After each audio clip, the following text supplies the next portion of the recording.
let's get into it. The creative. So this will be the only time this year that I talk about the creative with you. So we'll go into it and spend a bit of time on it. Just bear that in mind. So a reminder that the creative response is an internal assessment, which means that your school does it, your school has a criteria that they follow, your school mark it, and you don't revisit this again. Most people think of their creative as easy marks, because you do most of it at home, in a sense. For my school, and the way that my school ran it was we submitted an essay, or we submitted our creative to them, and we were able to write it at home, plan it at home, all of that jazz. And our statement of intention, we did in the same way. We did it at home, wrote it at home, etc., etc. So it's based on a set text, which means that we have an authorial style to respond to, we have things to say, and we have a really good basis and example. We are just building on a set text. We are imagining an alternative ending, an alternative middle, so on and so forth. So scoring well in this SAC involves creativity, right? You need to put your mind to work, but if you're not creative, that is so fine. I wouldn't consider myself to be a particularly creative person, but I am good at analysis and I am good at writing and I like reading. So it's about drawing them together, thinking about the views and the values, the language the author uses, the deeper meaning, engaging with that text response pyramid across every level and incorporating similarities and differences here. Okay?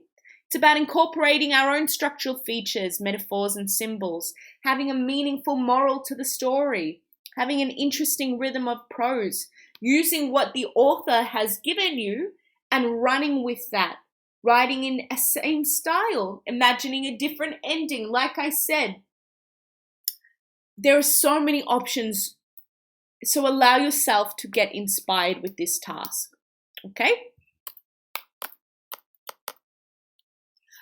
I like to think of the creative response as structured as well. To think of English in a methodical way makes it much easier for us. So here's an example of how we can do this. We begin by planning. We are breaking down who, what, when, why, how. What do we want to take? I'll add to this. The first step is find something that you are interested in. Find a part of the play or the movie or the text that interests you.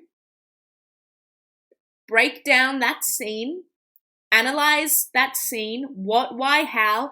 What is the author doing? Why are they doing it? And how does this connect to the views and values?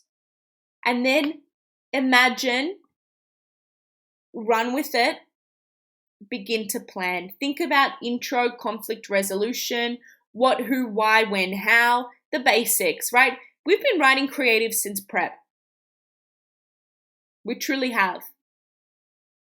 So, use these skills because we have these skills here. Year 12 is just us refining what we did when we were 6 years old. So 12 years earlier, come back to those skills. Think about the genre and the style of the narrative. Do you want to keep it the same? Do you want to change it? The context, setting, time and place. What are you taking from the original text? What are you extending on, adding on, zooming in on? Thinking about characters, themes. This is something I want you to really draw out. What is your piece exploring and tackling? Just as I like you to and I need you to delve into depth for views and values in our comparative and text response, I need you to do the same thing for creative response. Respond to the views and values of the primary text or the text you're responding to.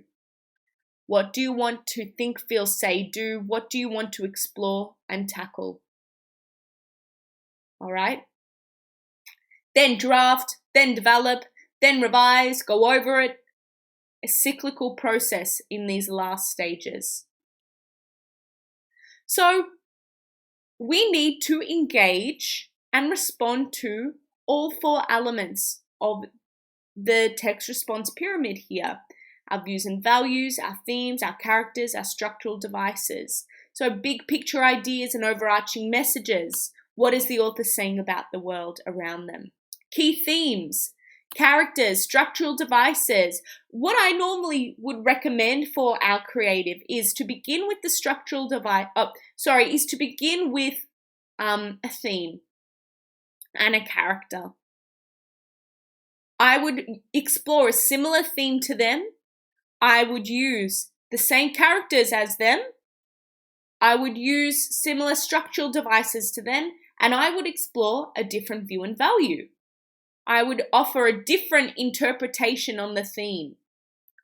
That's something that you could take a look at. That's what I did. So my text was Alfred Hitchcock's Rear Window, and Rear Window was a deeply misogynistic text, right? It said that it was made in, I think, the 60s, but it was all about how women can't be themselves. Women can't have a life without a man. There was literally a lady in the text, a character called Miss Lonely Hearts. So what I did was I took a theme, which was love, connection, and I flipped the view and value to argue that actually women are okay by themselves. And believe it or not, Miss Lonely Hearts can be Miss Lonely Hearts, but still be happy. Okay, so I took a theme, I used the same character, used similar structural devices, but offered a different interpretation of that theme. So a different view and value. If you're needing a hand to break down views and values, then ask yourself these questions. What is the world of the text? Is it just or is it cruel? How does it end? Who lives? Who dies? Who's there at the end? Whose actions are endorsed? Whose actions are critiqued? What is our view of characters? Do we view them as good or evil, and for what reasons? Are they rewarded or are they punished? To understand what the views and values are, so to understand what the answers to the themes are, we can break down characters and character actions, understanding that everything we see in a text is a construct, so there and purposeful and for a reason. We can use this to help us to understand what the author is ultimately endorsing, critiquing, and suggesting. One of the key things that elevates a creative response is a purposeful moral. What is the author saying? What do they want to explore? You're the author. So what are you wanting to explore, get across? What are your views and values? That is key, all right? So really emphasize that, the moral. What are you saying about the world around you? Coming back or thinking now about writing itself, of course we need to show, not tell. Instead of just saying the character looked here, we need to draw that out and really describe it. Show, not tell. I won't go into this because, again, that's a school that we've been doing since prep. But I want you to be mindful of the rhythm of your writing as well. One of my biggest